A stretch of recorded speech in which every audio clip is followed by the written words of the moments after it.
प्रिय विद्यार्थियों, मैं शशांक जैन आज आपको नाउन का एक महत्वपूर्ण टॉपिक बता रहा हूं जो नाउन के अंतर्गत ही आता है, जिसका नाम है जेंडर, जिसे हिंदी में कहते हैं लिंग। आपको ये जानकारी होनी चाहिए कि लिंग को 4 भागों में बांटा जाता है। फर्स्ट है मस्कुलाइन जेंडर। मस्कुलाइन का मतलब होता है पुरुष। सेकंड है फीमेनाइन जेंडर, जिसका मतलब होता है स्त्रीलिंग। थर्ड है आपका न्यूट्रल जेंडर, इसका मतलब होता है नपुंसक लिंग। और फोर्थ है आपका कॉमन जेंडर, इसका मतलब है ओवेलिंग, जो दोनों में ही आता है, मेल में भी और फीमेल में भी। तो हम आज पढ़ते हैं फर्स्ट जेंडर, जिसका नाम है मस्कुलाइन जेंडर। मस्कुलाइन जेंडर में आपको ये जानकारी होनी चाहिए कि मस्कुलाइन जेंडर जो होता है एक ऐसा जेंडर जिसमें पुरुष, नर या मेल का फील होता है। जब भी आप शब्दों को पढ़ते हैं या लिखते हैं तब आपको ऐसा लगता है कि हम किसी पुरुष या किसी मेल की बात कर रहे हैं। उस जेंडर को हम मस्कुलाइन जेंडर कहते हैं।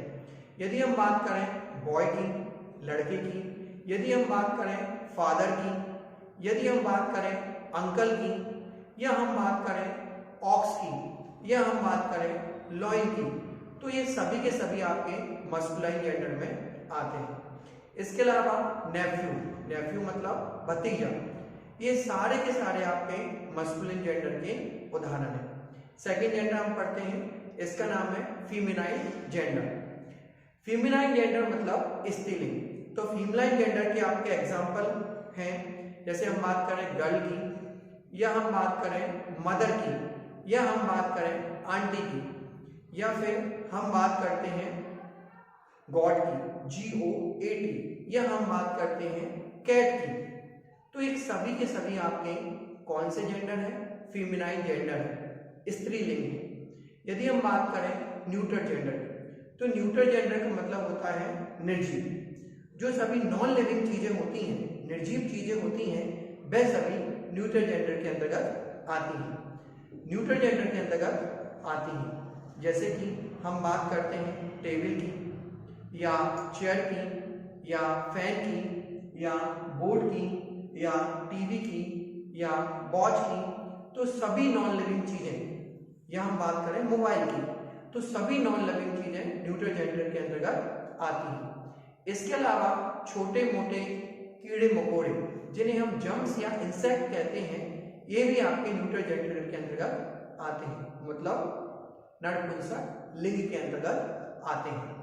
फिर हम बात करते हैं फोर्थ कैटेगरी की, जिसका नाम है कॉमन जेंडर, जो सभी में कॉमन हो, मेल भी हो फीमेल भी हो, उसे हम कॉमन जेंडर कहते हैं। यदि हम बात करें डॉक्टर की, यदि हम बात करें इंजीनियर की, यदि हम बात करें स्टूडेंट्स की, या हम बात करें एलिफेंट की, या हम बात करें चाइल्ड की, या हम बात करें बेबी की, तो ये सारे के सारे आपके कॉमन जेंडर के अंतर्गत आते हैं। नाउन के जेंडर टॉपिक में हमें देखते हैं कि किस तरीके से मस्कुलर जेंडर को फीमेनाइन जेंडर में बदला जाता है। इसका एक रूल और है, जैसे कि कुछ उपसर्ग जिन्हें प्रीफिक्स कहते हैं, प्रीफिक्स कहते हैं, उपसर्ग में चेंज करके भी मस्कुलिन को फीमेनाइन में चेंज किया जाता है। प्रीफिक्स मतलब प्री, मतलब पहले के शब्द में हमें चेंज करना है। जैसे हम पहले का शब्द लेते हैं स्पैरो, स्पैरो में यदि हम कॉक स्पैरो लिखते हैं तो ये मस्कुलाइन जेंडर है, और हैन स्पैरो लिखते हैं तो ये फेमिनाइन जेंडर है। कॉक स्पैरो का मतलब होता है मेल चिड़िया, और हैन स्पैरो का मतलब होता है फीमेल चिड़िया। इसी तरीके से हम बकरी पे चढ़ते हैं गॉट, GOAT। अगर हम ही गॉट लिखते हैं, हमने आगे के शब्द में परिवर्तन किया है, ही गॉट लिख रहे हैं, गॉड के आगे हमने ही लगा लिया है। अगर हम ही गॉड लिखते हैं तो मतलब पुरुष बकरी, और अगर हम सी गॉड लिखते हैं तो इसका मतलब होता है फीमेल बकरी। ठीक है, तो इस तरीके से हम समझ सकते हैं। इसी प्रकार हम चलते हैं सर्वेंट पे। अगर हम सर्वेंट में लिखते हैं मैन सर्वेंट, तो मैन सर्वेंट क्या होगा? पुरुष होगा।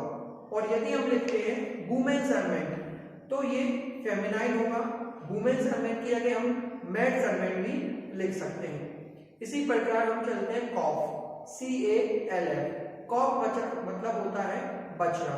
यदि हम बुल कॉफ लिखते हैं तो बुल कॉफ किसको बताता है? मस्कुलाइन को, नर को बताता है, पुरुष लिंग को बताता है।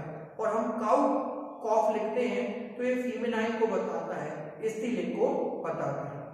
इसी में रूल नंबर दूसरा है सफिक्स। सफिक्स मतलब होते हैं प्रत्यय, मतलब बाद के शब्दों में भी परिवर्तन करके हम मस्कुलाइन को फीमेनाइन में बदल सकते हैं। मतलब नर को स्त्री में बदल सकते हैं, नर लिंग को स्त्रीलिंग में बदल सकते हैं। जैसे बाद के शब्दों में हम किस तरीके से परिवर्तन करते हैं। जैसे हम एक शब्द लेते हैं लैंड। यदि मैं लैंड लॉर्ड लिखता हूँ, लैंड लॉर्ड मतलब होता है जमीन का मालिक। और अगर मैं लैंड लेडी लिखता हूँ तो जमीन की मालकिन, जमीन की मालकिन। तो इस तरीके से मस्कुलाइन और फीमेनाइन। अब हम इसी में अगला सफिक्स देखते हैं, मतलब बाद का शब्द। जैसे हम देखते हैं मिल्क मैन, मिल्क मैन। यदि मैं बाद में मिल्क के बाद में मैन लगा रहा हूं तो एक पुरुष होगा, दूध वाला।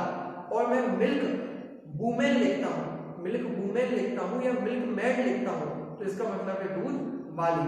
इसका मतलब मस्कुलाइन से फीमेनाइन में सेकंड नियम के अनुसार परिवर्तित कर सकते हैं। हमने पहले नियम में देखा कि आगे के शब्द को बदलकर हम मस्कुलाइन को फीमेनाइन में बदलते हैं।